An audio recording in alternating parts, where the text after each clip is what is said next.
ಶ್ರೀರಾಮುಲು ಅಣ್ಣನವರು 30 ವರ್ಷ ಸುದೀರ್ಘ ರಾಜಕಾರಣಿಗಳವರು.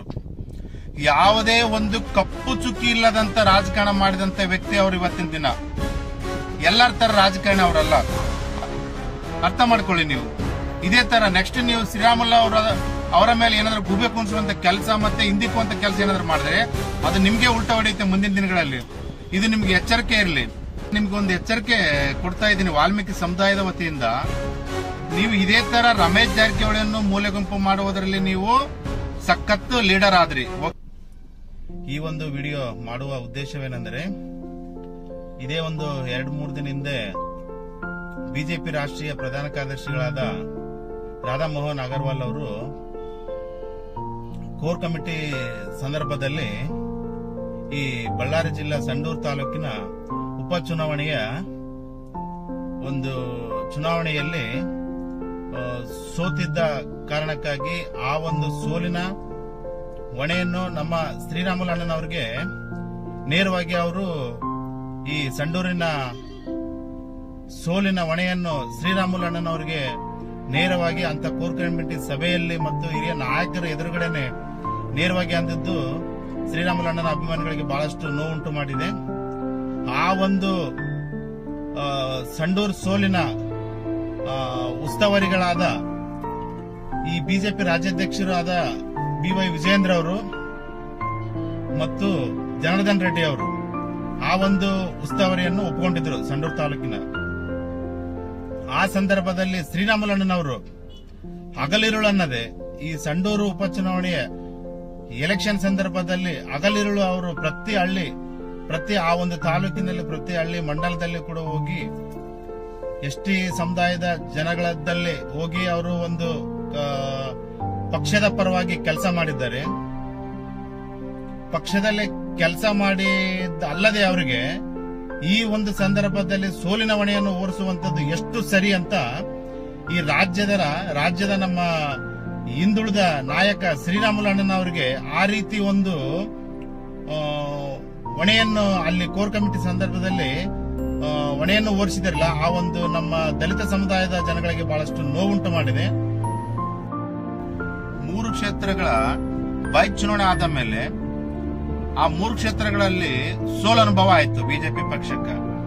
ಈ ಹೊಣೆಯವರು ನೇರವಾಗಿ ರಾಜ್ಯಾಧ್ಯಕ್ಷರಾದಂತ BY ವಿಜಯೇಂದ್ರ ಅವರೇ ಉಣಬೇಕಲ್ಲ, ಈ ಸೋಲಿನ ಹೊಣೆಯನ್ನು ಅವರೇ ಹೊರಬೇಕಲ್ಲ. ಅದಲ್ಲದೆ ಈ ಸಂಡೂರು ಉಪಚುನಾವಣೆ ಸೋಲಿನ ಹೊಣೆಯನ್ನು ಕೋರ್ ಕಮಿಟಿ ಒಳಗಡೆ ಶ್ರೀರಾಮುಲು ಅಣ್ಣನವ್ರ ಮೇಲೆ ಹಾಕ್ತಾರಂದ್ರೆ ಈ 3 ಕ್ಷೇತ್ರಗಳದ್ದು ಯಾರ ಮೇಲೆ ಹಾಕ್ಬೇಕಾಗಾದ್ರೆ? ರಾಜ್ಯಾಧ್ಯಕ್ಷರು ತಾವೇ ಅಲ್ಲ, ಏನ್ ಮಾಡಿದ್ರು ಅವರು? ರಾಜ್ಯಾಧ್ಯಕ್ಷರಾಗಿ ಏನ್ ಮಾಡಿದ್ರು? ಈ 3 ಸೋಲು ಉಂಡ ಮೇಲೆ ಅವ್ರ ರಾಜ್ಯಾಧ್ಯಕ್ಷರ ಪದವಿಯನ್ನು ಬೇರೆಯವ್ರಿಗೆ ಬಿಟ್ಕೊಡ್ಬೇಕಲ್ಲ.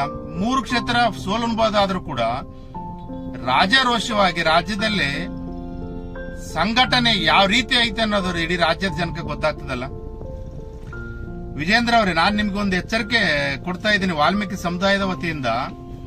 ನೀವು ಇದೇ ತರ ರಮೇಶ್ ಜಾರಕಿಹೊಳಿಯನ್ನು ಮೂಲೆ ಗುಂಪು ಮಾಡುವುದರಲ್ಲಿ ನೀವು ಸಖತ್ತು ಲೀಡರ್ ಆದ್ರಿ. ಓಕೆ, ಒಪ್ತೀನಿ ನಾನು.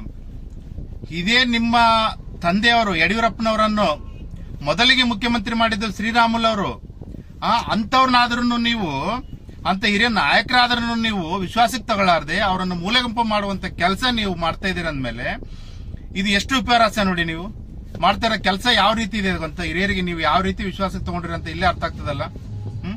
ಕೋರ್ ಕಮಿಟಿ ಸಂದರ್ಭದಲ್ಲಿ ಪ್ರಧಾನ ಕಾರ್ಯದರ್ಶಿಗಳಾದ ಮಾತನಾಡುತ್ತಿರುವಾಗ ನೀವೇನ್ ಮಾಡ್ತಾ ಇದ್ದೀರಿ? ಪಕ್ಕದಲ್ಲಿ ಕುಂತ್ಕೊಂಡು ನೀವು ಹೇಳ್ಬೇಕಾಗಿದ್ದವರಿಗೆ ಮತ್ತು ಬಿಜೆಪಿ ಪಕ್ಷದ ಹಿರಿಯ ನಾಯಕರುಗಳಿಗೆ ಬಹಳಷ್ಟು ನೋವಾಗುತ್ತದೆ ಮತ್ತು ಮುಂದಿನ ದಿನಗಳಲ್ಲಿ ಸೋಲುಂಟಾಗುತ್ತದೆ. ಇದನ್ನು ಇಷ್ಟಕ್ಕೆ ರಾಜ್ಯಾಧ್ಯಕ್ಷರನ್ನ ಬದಲಾವಣೆ ಮಾಡಿ ಎಲ್ಲಾ ವ್ಯಕ್ತಿಗಳನ್ನ ವಿಶ್ವಾಸಕ್ಕೆ ತಗೊಂಡು ಹೋಗುವಂತ ಕೆಲಸನ ರಾಜ್ಯಾಧ್ಯಕ್ಷರು ಮಾಡಬೇಕು. ಅದಲ್ಲದೆ ಇವರು ಅಡ್ಜಸ್ಟ್ಮೆಂಟ್ ರಾಜಕಾರಣ ಮಾಡ್ತಾ ಇದ್ದಾರೆ. ಇಡೀ ರಾಜ್ಯಕ್ಕೆ ಗೊತ್ತು. ಅಡ್ಜಸ್ಟ್ಮೆಂಟ್ ಆತಂದ್ರೆ ರಾಜ್ಯದಲ್ಲಿ ಕಾರ್ಯಕರ್ತರಿಗೆ ಏನ್ ಬೆಲೆ ಕೊಟ್ಟಂಗ ಆಗ್ತದ. ನೀವು ಅರ್ಥ ಮಾಡ್ಕೊಳ್ಳಿ. ಹಿಂದಿನ ದಿನಗಳಲ್ಲಿ ಎಷ್ಟೋ ಕೇಸ್ಗಳಾದವು. ವಾಲ್ಮೀಕಿ ಹಗರಣವಾಯ್ತು, ಮೂಢ ಹಗರಣವಾಯ್ತು. ಅದರಲ್ಲಿ ಯಾರಾದ್ರೂ ಒಬ್ಬರನ್ನ ರಾಜೀನಾಮೆ ಕೊಡುವಂತ ಕೆಲಸ ಏನಾದ್ರೂ ನಮ್ಮ ಬಿಜೆಪಿ ಪಕ್ಷ ಮಾಡ್ತಾ? ಅವ್ರು ತಲೆನೇ ಕೆಡ್ಸುವಂತ ಇಲ್ಲ. ಯಾಕೆ ಹೇಳು? ಬಿಜೆಪಿ ಪಕ್ಷ 1 ಮನೆ 6 ಬಾಗಿಲಿದ್ದಾವಂತೆ ಕಾಂಗ್ರೆಸ್ ಪಕ್ಷದವರಿಗೆ ಮೊದಲೇ ಗೊತ್ತಾಗ್ಬಿಡ್ತು. ಈ ರೀತಿ ಇದ್ದಂತ ಸಂದರ್ಭದಲ್ಲಿ ಬಿಜೆಪಿ ಪಕ್ಷ ಇನ್ನು ಮುಂದೆ ಹೆಂಗ್ ಬೆಳೀತದ ಅರ್ಥ ಮಾಡ್ಕೊಳ್ರಿ. ಆದಷ್ಟು ಬೇಗ ನೀವು ಬಿಜೆಪಿ ಪಕ್ಷ ಉಳಿಬೇಕಂತಂದ್ರೆ ಇಂಥ ಹಿರಿಯ ಲೀಡರ್ಗಳಿಗೆ ಗೌರವ ಕೊಡುವುದನ್ನು ಕಲೀರಿ ಮೊದಲು. ಮುಂದಿನ ದಿನಗಳಲ್ಲಿ ಅಂದ್ರೆ ಮಾತ್ರ ನಿಮ್ಗೆ ಸರ್ಕಾರ ಆಗುವಂತ ದಾರಿಗಳು ಸುಲಭ ಆಗ್ತಾವ. ಇಲ್ಲಾಂದ್ರೆ ಈ ಬಿಜೆಪಿ ಪಕ್ಷ ಸರ್ವನಾಶವಾಗುತ್ತದೆ. ಇಂಥ ರಾಜ್ಯಾಧ್ಯಕ್ಷರಿದ್ರೆ ದಯವಿಟ್ಟು ಇದನ್ನು ಬದಲಾವಣೆ ಮಾಡಿ ಅಂತೇಳಿ ನಾನು ಹಿರಿಯ ನಾಯಕರೆಲ್ಲ ಬಹಳಷ್ಟು ಮನವಿ ಮಾಡಿಕೊಳ್ಳುತ್ತೇನೆ. ಜೈ ವಾಲ್ಮೀಕಿ, ಜೈ ಶ್ರೀರಾಮುಲುಣ್ಣವರು, ಜೈ ರಮೇಶ್ ಜಾರಕಿಹೊಳಿ ಅವರು.